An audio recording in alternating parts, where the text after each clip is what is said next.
धार्मिक नगरी ओंकारेश्वर में अखिल भारतीय मां नर्मदा परिक्रमा सेवा संघ की बैठक संपन्न हुई।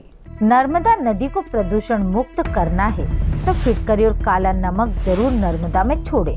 नर्मदा परिक्रमा करने के बाद प्रत्येक मनुष्य एक वृक्ष जरूर लगाए।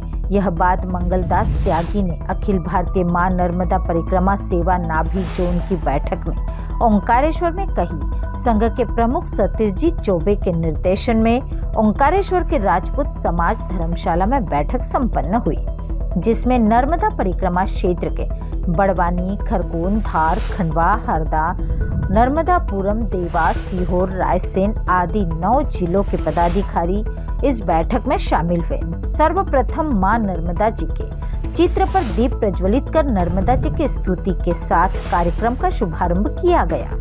इस अवसर पर अतिथि के रूप में ओंकारेश्वर दर्शन संत मंडल के अध्यक्ष महंत मंगलदास त्यागी, पंडित सुधाकर प्रसाद द्विवेदी, प्रदीप अग्रवाल, केवल राम जी मीणा, राजेश जाट का स्वागत सेवा संघ के महेश गोयल, दीपक राठौड़, भजनलाल बिश्नोई, दीपक जोशी ने किया। इस अवसर पर ओंकारेश्वर पहुंचे संघ के पदाधिकारियों को संबोधित करते हुए महंत मंगलदास त्यागी ने कहा, नर्मदा परिक्रमा की सेवा ही सर्वोपरि है।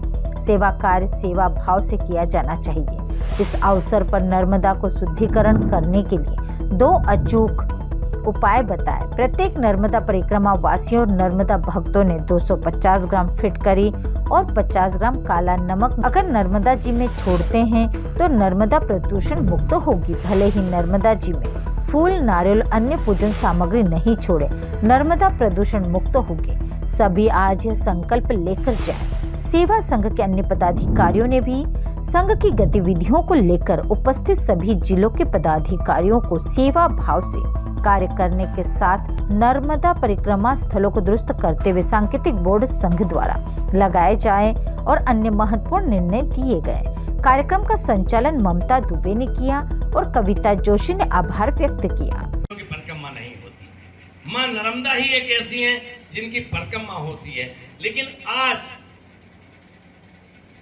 अभी जो मैं वर्तमान में देख रहा हूं, कम से कम 5 लाख 6 लाख लोग परिक्रमा जा रहे हैं। हमें गिनती नहीं बढ़ाना, हमें संख्या नहीं बढ़ाना है, हमें उस नर्मदा माई की परिक्रमा करके ये जताना, मैं परिक्रमावासी हूं तो मैं नर्मदा मैया के प्रति कितना समर्पित हूं। मैंने पिछले साल से एक प्रकल्प चलाया है कि जो भी व्यक्ति मेरे पास आता है परिक्रमा का प्रमाण पत्र बनवाने, तो मैं उसको बोलता हूं 250 ग्राम फिटकरी आप जब परिक्रमा उठाएं तो 250 ग्राम फिटकरी और 50 ग्राम काला नमक नर्मदा माई में कहीं भी छोड़ दें।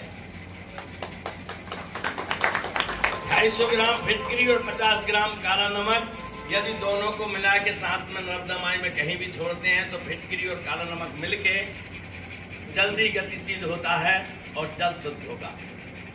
पहले हमारे पूर्वजों ने जो नर्मदा माई में, गंगा जी में सिक्के चढ़ाते थे तो वो सिक्के तांबे के हुआ करते थे, तो तांबे से जल शुद्ध होता है। आज सिक्के तांबे के नहीं हैं, तो हम परिक्रमा करने जा रहे हैं तो हमारा दायित्व बनता है हम नारियल ना चढ़ाएं, हम फूलमाला ना चढ़ाएं, हम दीपक ना लगाएं, लेकिन 250 ग्राम फिटकरी और 50 ग्राम काला नमक नर्मदा माई में किसी भी जगह छोड़ दें। तो यदि 5 लाख लोग परिक्रमा कर रहे हैं, उनमें से हमारी बात यदि 1 लाख लोग भी मानते हैं तो कितनी फिटकरी और कितना काला नमक नर्मदा माई में जाएगा। हम बता सकते हैं कि नर्मदा दूषित हो रही हैं, लेकिन क्यों हो रही, करने वाले हम हैं। और दूसरा, पर्यावरण की बात आई, भाई साहब बोल रहे थे, तो मैं सब परिक्रमावासी से कहता हूं कि आप परिक्रमा पूर्ण करने के बाद एक वृक्ष नर्मदा माई का अपने परिक्रमा के नाम का लगाएं। एक वृक्ष अपने परिक्रमा का लगाएं और अपने बच्चों को ये बताएं कि बेटा हम परिक्रमा करके आए थे, तुझे हमने वृक्ष लगाया।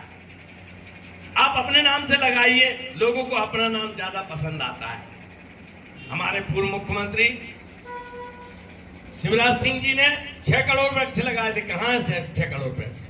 यदि बुराइयां करें तो बहुत बुराइयां होंगी। मैं तो प्रैक्टिकल पे ज्यादा विश्वास करता हूं। तो मेरा तो सभी से निवेदन है कि कागजों में नहीं, धरातल पे आप करिए परिक्रमा, जिसकी जो मर्जी आती। ओंकारेश्वर से ममता दुबे की रिपोर्ट।